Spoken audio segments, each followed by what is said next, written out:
जड़े गरीब मत्स्यजीवी निजर परिवार पाई प्रत्येक दिन समुद्र में माछ धरे।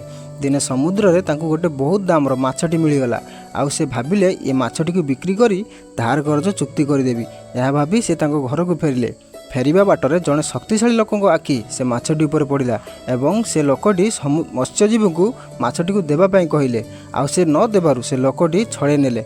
ठीक सेतिकी बेले माछटी लोकटीर हाथ को कामुड़ीदेला। तापर लोकटी डाक्तर पाखक जाई कहला एवं डाक्तर कहले ठीक अच्छी औषध खाओ 3 दिन पर देखा कर। पुणी 3 दिन पर लोकटी डाक्तर पाखक गला। डाक्तर कहले ये जगटा क्षतर परिणत हो जाइए, तेबे ये जगटी काटिया पड़ो ना हाथ कैंसर हो एवं ताहा ही कले। कहले 3 दिन पर देखा कर। पुणी 3 दिन पर देखा कले। डाक्तर कहले आंगुठी को काटिया हेब नचेत पूरा हाथ कैंसर हो एवं ताहा ही कले। से लोकटी सांग जड़े कहले तुम्हें क्या सहित किसी खराब कर्म करथिलो कि? तापर से लोकटीर मनरे आसिला एवं से मत्स्यजीवी पाखक गला। पाद तले पड़ी कहला तुम्हें एमिति कौन करदेल जे आज मोर ये अवस्था? तापर मत्स्यजीवी कहले मु किछि करि नै, मु तो खाली ऊपर वाला को एतिकी ही कहिथिली। से लोकटी मते तार शक्ति देखैछि, तुम्हें तुमर शक्ति देखाओ। तेणु सबु बेले गोटे कथा मन रखिथिबे, जेउ भली कर्म करिवे सेही भली फल पाइबे। जेउठी खाइबा सरी गला परे लोके खाइबा थाली को अईठा बोली भावी घृणा आखिरे देखती, सेठी बिना स्वार्थरे लोके आपण को भल पाइबे बोली केमिति आशा रखुचंती। काऊ और कोइली दुहे प्राय एका भली देखा जाती, किंतु जेतेबेले से तांकर मुह खोलती सेतेबेले जना पड़े से काऊ ना कोइली। तेणु रंग रूपर कौनसी पार्थक्य न थाए। जेतेबेले मनीष निजर मुह खोलिथाए सेतेबेले जना पड़े जे से ज्ञानी ना मूर्ख। रंग रूप केवल गोटे आखिर धोका, असल परिचय होउछि मनीषर कथा और व्यवहार। गोटे गछरे छंचाण पक्षी और तार परिवार रोउथिले। सेही गछ मूल गोटे कुकुड़ा परिवार भी थिला। दिने हठात छंचाणर छुआटी खेलु खेलु तलकू पड़गला और कुकुड़ा छुआंक सह मिसीगला। तापरे जेमिति कुकुड़ा छुआ मानकर चालीचलणी थिला ठीक सेहीपरि छंचाण छुआटी मध्य ताही करबाकू लागिला। धीरे धीरे से बड़ हैला किंतु उड़ी पार नथिला, कारण से कुकुड़ांक परि सेमानक सह मिसी जाइतिला। दिने गोटे छंचाण देखि कहिला अरे तू तो उड़ी पारिबु हेले उड़नु कोन पई?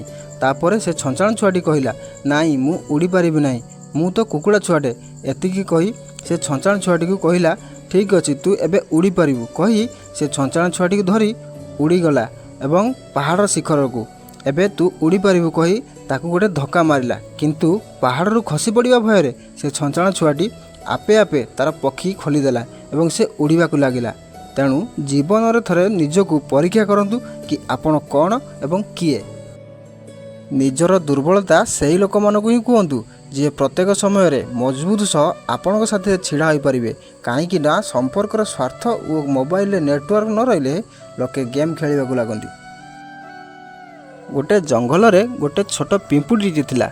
समस्ते ताको देखि परिहास करती एवं कहती तू एते छोटटी कौन करिवु, केउ कामर लागिवु, तोर ये जंगल रे काम कौन?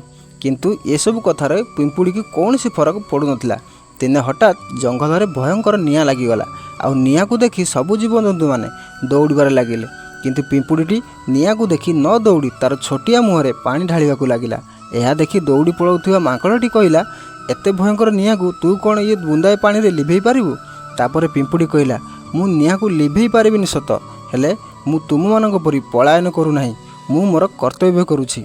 यह शुणी सबु जीवजंतु न दौड़ी पिंपुड़ी परी पानी आनी ढालिबाकू लागिले एवं तापर निआं लिभेई देले। तापर जंगलर राजा बाघ कहिला अवश्य तू आमठारु बहुत छोट, किंतु तोर छोट प्रेरणा आम समस्तक जीवन रक्षा करदेला। तेणुकरी जदि आपण किछि करूछंती दुनिया आपणक उपर हसिबो। काहारी कथा को न शुणी निज कर्म और कर्तव्य उपर ध्यान दियंतु।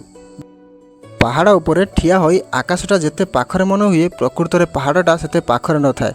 ठीक सेमिति किछि लोके जेते भी निजर मन हुंती वास्तव में से सेते निजर नुहंती। जय जगन्नाथ।